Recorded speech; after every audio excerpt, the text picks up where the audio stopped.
माँ, मैं तुम्हें बचा नहीं पाऊंगा। माँ, मुझे माफ कर दो।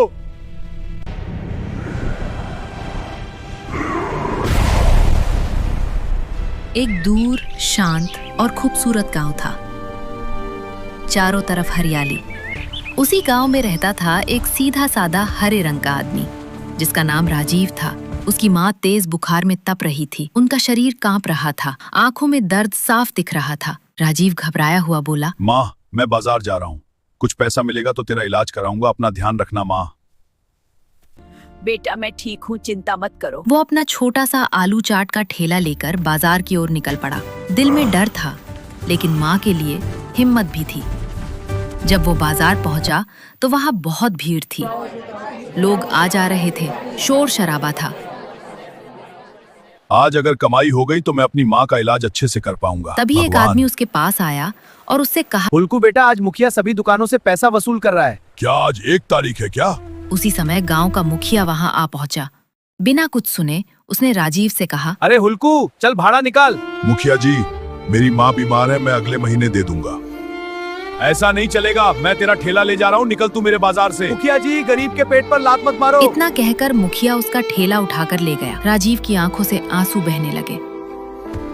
हे भगवान, मैं अपनी माँ का इलाज कैसे करूँ? मुझे कोई रास्ता दिखाओ। वो रोता हुआ घर लौटा और अपनी माँ के पास बैठ गया।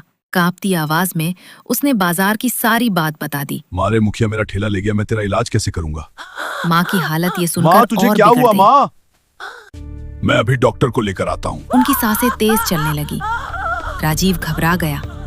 वो कच्चे रास्तों पर दौड़ता हुआ डॉक्टर के पास पहुंचा। मैं तुझे कुछ नहीं होने दूंगा माँ। डॉक्टर साहब। हल्क, क्या हुआ? मुझे डॉक्टर की जरूरत है। डॉक्टर साहब, मेरी माँ को बहुत तेज बुखार हो गया है, कृपया जल्दी चलिए। ठीक है बेटा, चलो। डॉक्टर घर आकर माँ का चेकअप करते हैं और गंभीर स्वर में कहते हैं, हल्क बेटा, तुम्हारी माँ का ऑपरेशन करना पड़ेगा। शहर जाकर बहुत पैसा फिर खर्च होगा। दौड़कर मुखिया के पास गया और हाथ जोड़कर बोला, सरपंच सुनो। हल्क जी, शांत हो जाओ। प्रॉब्लम सॉल्व करो अभी। बैठिए, बात करते हैं। मुखिया जी, मुझे 1 लाख रुपए की बहुत जरूरत है, वरना मेरी माँ मर जाएगी। मैं सूद समेत लौटा दूंगा मुखिया जी। मुखिया हंसते हुए बोला, ठीक है, मैं दे दूंगा, लेकिन मुझे उत्तर दिशा में एक पहाड़ के ऊपर से सोने का सेब लाकर दो, फिर पैसे ले जाओ। अपनी माँ को बचाने के लिए मैं सोने का सेब ही नहीं, पूरा पहाड़ उठाकर ले आऊंगा। माँ की जान के लिए राजीव जंगल की ओर निकल पड़ा। चलते चलते वो एक गुफा के पास रात पहुंचा। होने वाली है, मैं थोड़ी देर सो लेता हूँ। सुबह होते ही खोज के लिए निकल जाऊंगा। अचानक एक बड़ा शेर बाहर निकल आया और उस पर हमला कर दिया। जंगल गूंज उठा। राजीव और शेर के बीच भयंकर लड़ाई हुई। आखिरकार हलक ने पूरी ताकत लगाकर शेर को उठाकर दूर फेंक दिया। शेर डरकर भाग थोड़ा गया। सो लेता हूँ, रात होने वाली है, मुझे बहुत नींद और थकान हो रही है। रात हो चुकी थी। चारों ओर सन्नाटा था। राजीव गुफा के बाहर अकेला सो गया। उस सुनसान रात में उसे माँ की खांसी की आवाज बार बार याद आ रही थी। सुबह होते ही वो फिर निकल पड़ा।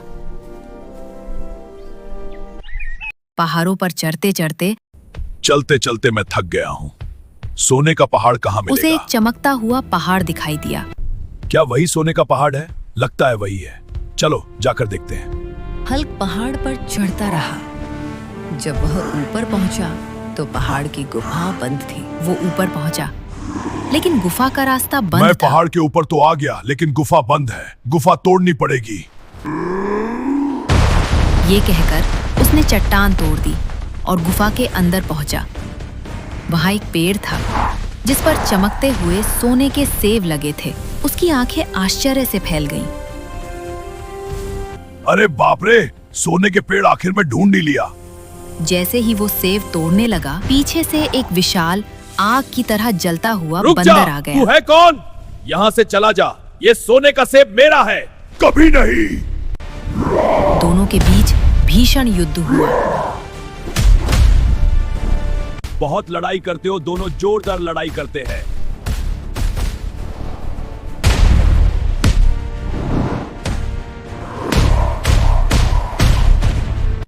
माँ, मैं तुम्हें बचा नहीं पाऊंगा। माँ, मुझे माफ कर दो। राजीव बुरी तरह घायल हो गया। वो लगभग बेहोश होने वाला था।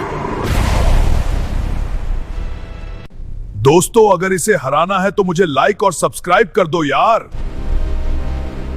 तभी उसे अपनी माँ की पीड़ा याद आई।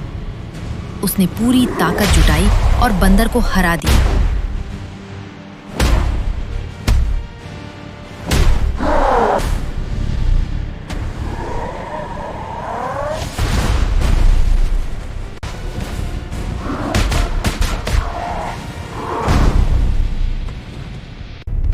चलो अब सोने का सेव तोड़ते हैं।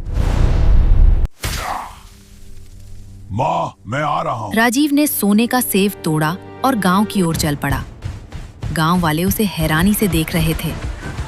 वो सीधे मुखिया के घर पहुंचा और बोला, लो सरपंच, ये सोने का सेब लो और मुझे 1 लाख रुपए दे दो। ठीक है हल्कू बेटा, ये लो। बिना समय माँ, मैं गवाए आ रहा पैसे हूँ। लेकर अपनी माँ को एम्बुलेंस से बड़े अस्पताल ले गया। तुझे कुछ नहीं होगा माँ, मैं हूँ। हल्क? हाँ, मैं हूँ। पूरा 1 महीना इलाज चला। माँ। हर दिन वो माँ के हल्क सिरहाने बेटा, बैठा रहता। आपकी राजीव माँ की पूरी आंखों तरह से स्वस्थ खुशी है। के आंसू बहने लगे। उसने अपनी माँ को गले से लगा लिया। अगर ये कहानी आपको पसंद आए तो चैनल को लाइक और सब्सक्राइब जरूर करें। धन्यवाद।